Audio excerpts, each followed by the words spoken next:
Bonjour à tous, bonjour Jacques. Bonjour Camille.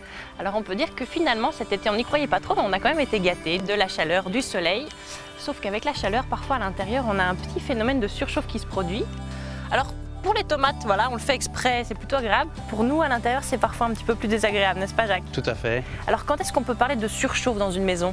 On va vraiment parler de surchauffe dans une maison lorsqu'on arrive à une situation d'inconfort parce que la température est vraiment trop élevée dans le logement. Mais cependant, on peut trouver des petites astuces pour éviter ça, je suppose. Tout à fait, il y a des astuces et des réflexions vraiment à avoir.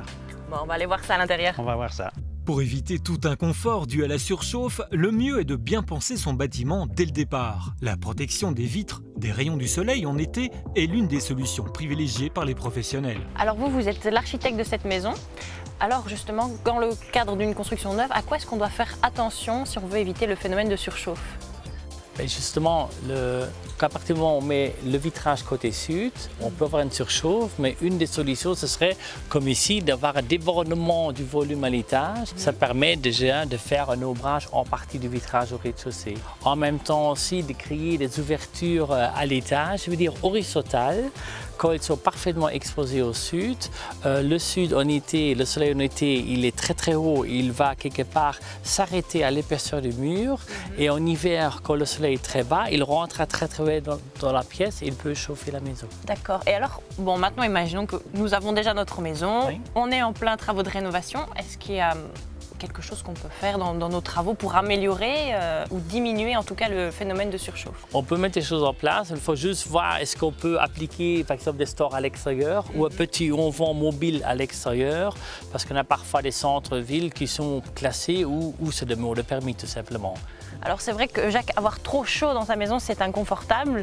Alors qu'est-ce qu'on peut faire pour éviter au maximum ce phénomène de surchauffe? Tout à fait, avoir trop chaud et vraiment arriver à la surchauffe, ce serait vraiment désagréable. Donc le but, c'est de vraiment réfléchir le bâtiment pour qu'il soit agréable naturellement et de ce fait, ne pas devoir, par exemple, utiliser un climatiseur qui serait vraiment très énergivore.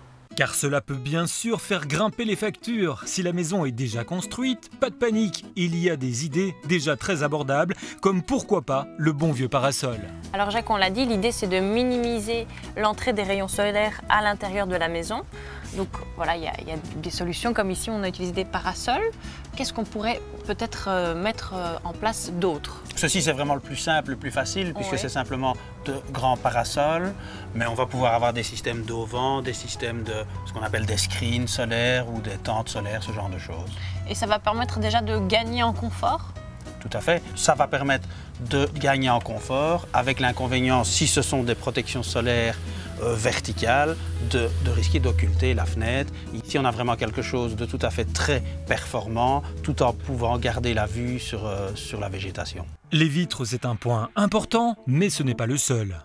Et alors, est-ce qu'on a d'autres points d'attaque, entre guillemets, que l'effet qu'on peut avoir voilà, sur les fenêtres qui sont peut-être la principale entrée de rayons solaires? Mais d'autres solutions qu'on a, c'est de dire, suivant les matériaux qu'on choisit, c'est de prendre comme ici, c'était un bloc silico-calcaire, ce bloc très lourd qui a une très bonne inertie.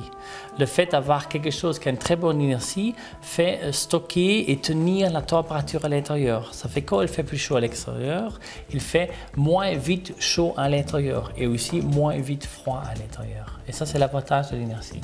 D'accord, donc c'est vraiment ouais, l'isolation globale compte de la maison. Tout à fait.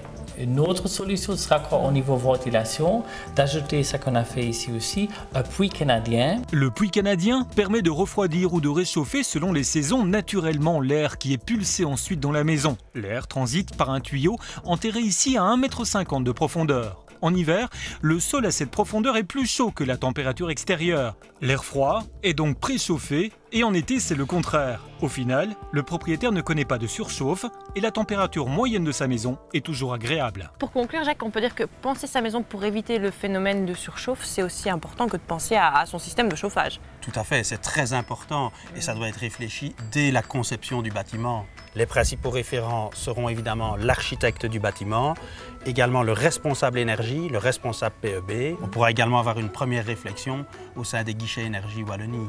Donc si on a des questions, on n'hésite pas à faire appel à vous ou à vos collègues. Tout à fait, Merci beaucoup Jacques. à votre service. Et nous, on se retrouve très bientôt pour d'autres questions. Au revoir.